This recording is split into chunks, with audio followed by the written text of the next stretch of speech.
하자 하는 14절로 16절 말씀을 통해서 이 전쟁의 원리라는 제목으로 하나님의 말씀을 나누려고 합니다. 지난 시간 우리가 보았던 대로 이 전쟁은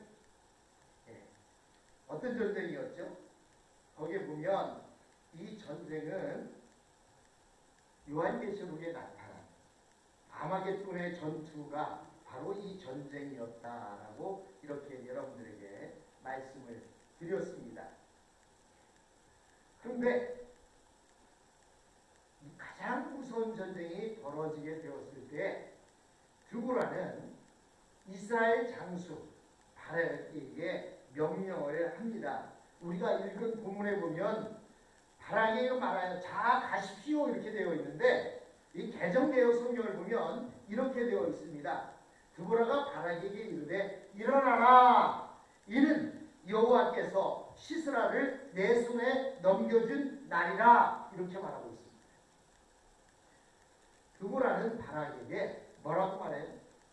세 번역에는 자 가십시오 이렇게 되어 있는데 개혁개정에는 일어나라 라고 이렇게 말하고 있습니다. 그렇다면 바락이 진짜 주저앉아 있었기 때문에 일어나라고 말했을까요? 그것은 아닙니다. 이것은 믿음에 굳게 서라라는 의미를 가지고 있어요. 담대하라 이런 말이 있습니다. 힘없이 주저앉아 있지 말고 일어나서 담대하게 전쟁터에 나가라는 것입니다. 이 전쟁은 무기토의 전쟁이었다고 말씀드렸습니다. 아마겟돈 전투라고 말씀드렸습니다. 이 무기토의 전쟁, 아마겟돈의 전쟁은 힘의 싸움이 아닙니다. 시간의 싸움도 머리의 싸움도 아닙니다. 사람들은 전쟁을 하게 되면 얼마나 많은 무기를 갖고 있느냐, 얼마나 군사의 수가 많냐, 얼마나 지혜가 좋은 책사들을 가지고 있느냐, 또는 얼마나 견딜 수 있는 양식을 가지고 있느냐, 이런 것으로 전쟁의 승패가 이루어진다고 말합니다. 그러나 무기토의 전쟁, 아마겟돈의 전쟁은 진리와 비진리의 싸움이며 하나님과 사탄의 세력과의 싸움이라는 사실입니다. 이 세상이 우리를 완전히 추방하려고 할 때 우리가 붙들어야 할 것이 있습니다. 그것은 무엇이냐면 우리를 이 세상에 살게 하신 분이 하나님이시다라고 하는 그러한 믿음입니다. 우리가 인간적인 전쟁에서는 힘이 세고 적으냐가 중요했지만 그러나 우리가 이런 진리와 비진리의 싸움, 하나님과 사단의 세력과의 싸움에서는 우리가 붙들어야 하는 것이 있는데 그것은 뭐냐면 바로 이 세상에 우리를 살게 하시는 분이 하나님이시다라고 하는 그 믿음을 붙들어야 한다는 말입니다. 드보라가 일어나라라고 하는 것은 괜히 벌떡 일어나서 이방 저방 왔다 갔다 하라는 말이 아닙니다. 마음이 무너지려고 할 때 그것을 추스를 하는 거예요. 여러분 마음이 무너져서 주저앉고 싶을 때 자 일어나십시오. 힘을 내십시오. 믿음을 가십시오. 이 말이 얼마나 든든하고 힘이 되는지 모릅니다. 즉 어려움이 왔을 때 가장 위험한 반응이 무엇입니까? 그것은 최악의 시나리오를 미리 생각해 보는 거예요. 즉 미리 비참한 결과를 예측해보고 두려워하며 분노에 떠는 것입니다. 아직 전쟁이 시작되기도 전인데 저 시스라의 군대는 900승의 철병거를 가지고 있는데 만약 저들과 우리가 싸우다 보면 우리는 저들 900승에 의해서 완전히 깔고 뭉개지겠지. 그러다 보면 쓰러져 있는 내 배로 저 마차가 지나가게 되면 내 배가 터져서 창자가 흘러나올 거야. 아 이제 죽었구나. 아이고 무서워. 이렇게 미리 결과를 예측하고 겁을 먹으면 그 전쟁에서는 승리할 수가 없습니다. 제가 운동을 좋아하는데요. 운동을 하다 보면 어떤 상대는 연습부를 치다 보면 저 사람 나보다 실력이 훨씬 좋네. 야, 저 사람하고 해서 이길 수 있을까 하는 두려운 마음을 가지고 운동을 딱 시작하면요, 절대 이기지 못합니다. 그런데요, 치면서 이거 뭐 저 정도 해도 내가 이길 수 있어, 이 마음을 가지고 가면 지고 있다가도 이길 수가 있어요. 왜 그러냐? 우리의 마음이 무엇을 붙잡고 있느냐, 이것이 중요합니다. 그런데 만약 세상 것을 바라보고 미리 예측해서 저들이 우리보다 군사도 훨씬 더 많고 철병모도 가지고 있고 좋은 신식 무기를 가지고 있다고 그것에 두려워 떨게 되면 질 수밖에 없는 것입니다. 여러분, 내가 말씀을 붙들고 있는데 도저히 살 길이 없다면 내가 말씀을 붙잡고 있어요. 하나님의 말씀을 붙잡고 기도하고 있는데 도저히 이 전쟁에서 이길 수 없을 것 같아. 그럴 때에는 우리는 이것을 알아야 됩니다. 그것은 나의 싸움이 아니다. 내가 하나님의 말씀을 붙잡고 있는데도 살 길이 없어. 이것은 나의 싸움이 아니고 하나님의 싸움이다라고 이렇게 인정해야 합니다. 여러분, 마귀가 노리는 것은 우리의 목숨이 아닙니다. 마귀는 하나님의 허락 없이는 우리의 머리카락 하나도 절대로 건들지 못합니다. 그러므로 마귀는 우리를 쓰러뜨릴 수 없어요. 우리를 죽일 수 없습니다. 우리는 하나님의 허락이 없는 한, 여러분, 아무리 교통사고가 일어나도 하나님이 우리를 허락하지 않는 한 우리는 죽지 않습니다. 광주에서 철거 중이던 건물이 무너졌어요. 근데 그 앞을 지나가던 시내버스가 그 무너지는 건물에 의해서 짱가 되어버렸어요. 그런데요, 그 안에 타고 있던 버스 안에 타고 있던 사람들이 다 죽은 게 아니에요. 어떤 사람은 이야기를 들어보니까 바로 전 정거장에서 내려야 되는데 졸다가 한 정거장 더 가다가 죽어버렸어요. 어떤 사람은요, 4명이 등산을 갔다 내려오는데 3명이 야, 우리 저 뒷자리에 앉아. 그런데 자기가 그냥 나 여기 있으래 하고 앞에 서 있다가 뒷자리에 앉아있던 3명의 친구들은 다 죽고 앞에 있던 사람은 살았어요. 그러면 뒷자리에 있는 사람은 재수가 없어서 죽었느냐? 아니에요. 하나님의 허락이 있었던 거예요. 하나님께서 갈 때가 됐으니까 불러가신 것이고 아직 이 땅에 남아있을 때가 있기 때문에 남겨놓으신 것입니다. 여러분, 마귀는 우리의 생명 하나, 우리의 머리통 하나 건들 수가 없어요. 하나님의 허락 없이는. 그렇기 때문에 마귀가 노리는 것은 우리의 길을 죽이는 것입니다. 우리의 목숨을 건드리려고 하는 것이 아니라 우리를 기죽이려고 하는 거예요. 벌벌 떨게 만들려고 하는 것입니다. 내가 믿음대로 살려고 그렇게 애썼는데 어떻게 이런 일이 일어날 수 있을까 하면서 하나님께 원망하고 분노하게 만드는 것, 그것이 바로 마귀의 역할입니다.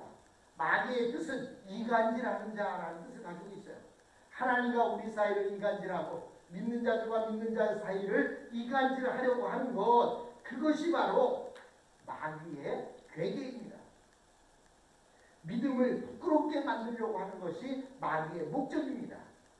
마귀는 세상에서 절대로 우리를 죽이지 못합니다. 단지 우리를 침체시키며 스스로 비참하게 여기고 학대하게 만들 수 있을 뿐입니다. 나는 정말 부족한 것 같아.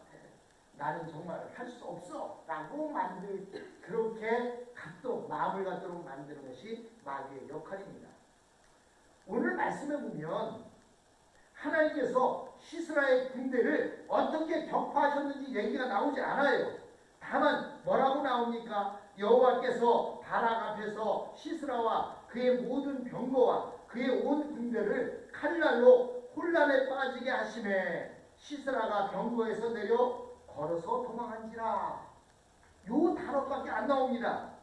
그래서 우리는 어떻게 전쟁이 이루어졌는지 잘 모르는데 다음에 보겠지만 5장에 보면 그 전쟁에 대한 이야기가 나오고 있습니다.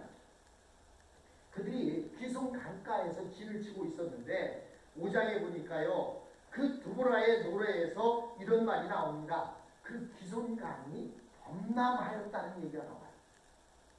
기숑 강이 범람했다.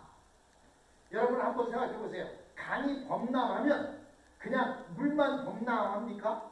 그러면요 뻘이나 진흙들이 같이 흘러 넘치는 거예요. 여러분 중무장을 하고 있고 철병거를 가지고 있고 몸에다 갑옷을 잔뜩 입고 있는 사람들은 진흙 속에 들어가면 어떻게 될까요? 철병거가 힘을 못 씁니다. 무겁기 때문에 점점점 빠져들어요. 그리고 두꺼운 갑옷을 입었던 사람들도 그 무게 때문에 빠져들어서 빠져나올 수가 없는 거예요. 하나님께서 하시니까 전쟁이 그렇게 끝난 거예요. 그들이 아무리 많은 군사수와 그리고 중무장한 그 군인들과 그리고 철병과 900승을 가지고 있다 할지라도 강이 범람하니까 아무런 쓸모가 없는 거예요. 다볼산 위에서 있던 이스라엘 백성들은 산 위에 있었기 때문에 강에 범람하고 아무런 상관이 없었습니다. 그러다 보니까 오늘 본문 15절에 나온 대로 시스라가 병거에서 내려 걸어서 도망쳤다. 왜 내려서 걸어서 도망쳐요? 뻘에 빠지니까 도저히 빠져나올 수가 없는 거예요. 거기에 그대로 있다가는 죽을 수밖에 없는 거예요. 그래서 그 병거를 버리고 걸어서 그것을 빠져나갔던 것입니다. 여러분 이렇게 오늘날 우리의 싸움은 창과 칼의 싸움이 아닙니다. 정사와 권세와 눈에 보이지 않는 어둠의 세력과의 싸움입니다. 그렇다면 우리는 어떻게 싸워야 합니까? 누군가 나를 공격하는데 그 공격이 실수해서 나온 것이 아니라 의도적인 것이라 할 때 우리 인간적인 방법으로는 도저히 그 공격을 이길 길이 없습니다. 여러분 죽지 않고 달려들고 미리 작전을 잘 세워갖고 달려들면요 가만히 있다가 뒤통수 한 대 의도 맞을 수가 있는 것입니다. 내가 그냥 소리 지르면 그들은요 마이크에다가 소리를 칩니다. 뿐만 아닙니다. 내가 화를 쏘면 그들은 우리에게 대포를 쏘아댑니다. 여러분 그래서 우리가 세상 사람들하고 말로 싸워서 이길 수 없어요. 머리끄댕이 잡고 싸워서 이길 수 없습니다. 예수 믿는다고 하면서 어떻게 머리끄댕이 잡고 싸울 수가 있겠어요? 그러면 이 공격에서 이길 수 있는 방법이 무엇이 있습니까? 그것은 오직 한 가지밖에 없다고 성경은 말하고 있습니다. 그것이 무엇입니까? 바로 기도입니다. 주님께서는 기도 외에 다른 것으로는 이런 이유가 나갈 수 없다라고 이렇게 마가복음 9장 29절에 말씀하셨습니다. 이것은 실수가 아니라 악입니다. 나는 지금 악의 손에 걸려들었다라는 이런 판단이 들게 될 때에 우리는 우리 인간의 힘으로 무엇을 하려고 하는 것이 아니라 이때가 바로 기도해야 할 때인 것입니다. 책을 아무리 많이 읽고 성경을 아무리 많이 듣고 성경 공부를 아무리 많이 했다 하더라도 머리로만 아는 것으로는 아무것도 할 수가 없습니다. 읽고 듣고 공부하는 것이 모두 가슴으로 내려와야 합니다. 이 일은 기도를 통해 이루어집니다. 상황이 아무리 어렵게 진행된다 할지라도 절대로 최악의 시나리오는 그리지 마십시오. 머리가 제멋대로 돌아가지 못하도록 우리는 막아야 합니다. 그런데도 자꾸 상황이 나를 절망으로 몰아가게 되거든. 그래, 죽으면 또 어떤가? 세상에 태어나서 하나님을 믿고 죽는 것으로만으로도 충분히 감사할 일이지라고 이렇게 받아들이십시오. 믿다가 죽으면 순교예요. 믿음으로 싸우다 죽으면 순교입니다. 그러면 이런 마음을 가지면 불안한 마음이 사라지고 염려가 사라집니다. 죽으면 죽으리라는 마음가짐을 가지면 두려움이 사라지게 되는 거예요. 상황이 어려우면 어려울수록 우리는 정직해야 합니다. 주변 사람들이 아무리 사실대로 말하면 안 된다고 말해도 절대로 우리는 넘어가서는 안 됩니다. 악한 세력과 타협하면 안 되는 것입니다. 악한 세력과 타협하고 협상하기 시작하면 같이 망하게 되어 있습니다. 물론 정직하게 밝혔음에도 불구하고 상황이 바라는 대로 풀리지 않을 수도 있습니다. 설사 그렇다 하더라도 이것은 전쟁에 따르는 희생이라고 생각하시기 바랍니다. 그리고 끝까지 목숨을 걸고 하나님을 신실하게 붙드십시오. 그러면 하나님께서 내 앞에서 싸우시는 모습을 보게 될 것입니다. 이스라엘 백성들은 다볼산에서 아래를 내다보면서 모여서 전쟁을 하려고 했는데 갑자기 그 아래에 있던 시스라의 군대 속으로 기승강이 범람해서 그들이 철병거가 다 빠져들고 그들이 진흙 속에 허덕이는 모습을 보았을 때 그들은 노래를 불렀을 것입니다. 아, 하나님이 싸우는 전쟁은 이렇게 이기는 거구나. 내가 힘을 내고 내가 무엇을 해서 이기는 것이 아니라 하나님께서 대신 싸워주시는 것이구나라는 사실을 알게 됩니다. 나에게 닥치는 어려움을 내가 붙잡고 있는 한 그것은 나의 전쟁이 되고 맙니다. 어린아이가 자기가 어떤 큰 아이와 싸우려고 하면 이길 수가 없어요. 근데 여러분, 어린아이가요, 놀이터에 가서 놀고 있는데 큰애들이 자꾸 못 살게 우는 거예요. 내 차례가 돼서 미끄럼틀에 올라가서 내려가려고 했는데 큰애가 자꾸 떠다니는 거예요. 그래서 자꾸 뒤로 밀려서 탈 수가 없는 거예요. 그런데요, 이 꼬마애가 싸우려고 달려들면 어떻게 될까요? 그냥 즉시 얻어맞고 말겠죠. 근데 이 꼬마애가 큰애 어깨를 딱 흔들면서 누구를 손가락으로 싹 알아치는 거예요. 보니까 저 벤치에 누가 딱 앉아서 자기들의 노는 모습을 보고 있는데 그 꼬마애가 그를 가리키는 겁니다. 그게 무슨 얘기예요? 야, 네가 지금 힘세다고 나를 이렇게 하고 있는데 저기 벤치에 앉아서 쳐다보고 있는 분이 내 아버지거든. 그럼 어떻게 될까요? 이 꼬마애가 자기가 붙어 싸우려 했으면 이길 수가 없었을 거예요. 아니, 대례부터 맞았을 겁니다. 그런데 이 꼬마애는 자기 힘을 의지한 것이 아니라 저 벤치에 앉아있는 자기 아버지를 의지한 거예요. 결국 그 꼬마아이는 아무 지장 없이 어제 한 대도 맞지 않고 자기 순서에 미끄러움을 탈 수 있었을 것입니다. 그렇습니다. 우리가 싸우려 하면 내 싸움이 됩니다. 내가 싸우려 하면 내 영양 상태나 내 건강의 상태 때문에 질 수도 있어요. 그러나 내가 내 힘을 의지하지 않으면 그것은 하나님이 싸우시는 하나님의 싸움이 된다는 것입니다. 이 어려움을 하나님께 다 말씀드리고 다시는 염려하지 않겠다고 굳세게 다짐하는 것, 그것이 우리의 해야 할 일입니다. 어떤 일이 있어도 다시 고민하거나 그 문제에 빠지지 않겠다고 마음을 지키기만 하면 우리는 승리하는 것입니다. 내가 염려하면 안 됩니다. 하나님이 염려하시게 해야 합니다. 내가 고통 속에서 기도하고 있을 때 하나님이 보시고 저 녀석 저 얼마나 힘들면 저렇게 기도할까? 내가 대신이라도 해주어야지. 이렇게 하나님이 염려하도록 만들어야 합니다. 설사 죽음이 코앞에 닥쳐온다 하더라도 염려하지 마십시오. 그렇게 할 때 하나님께서는 하늘 보좌에 앉아 계셨다가 벌떡 일어나서 우리를 위해서 대신 싸워 주실 것입니다. 여러분, 어떤 어려운 문제가 왔을 때 우리의 해야 할 일은 내 힘을 키우는 것이 아니라 하나님을 붙잡는 것입니다. 믿음으로 하나님을 의지하는 것입니다.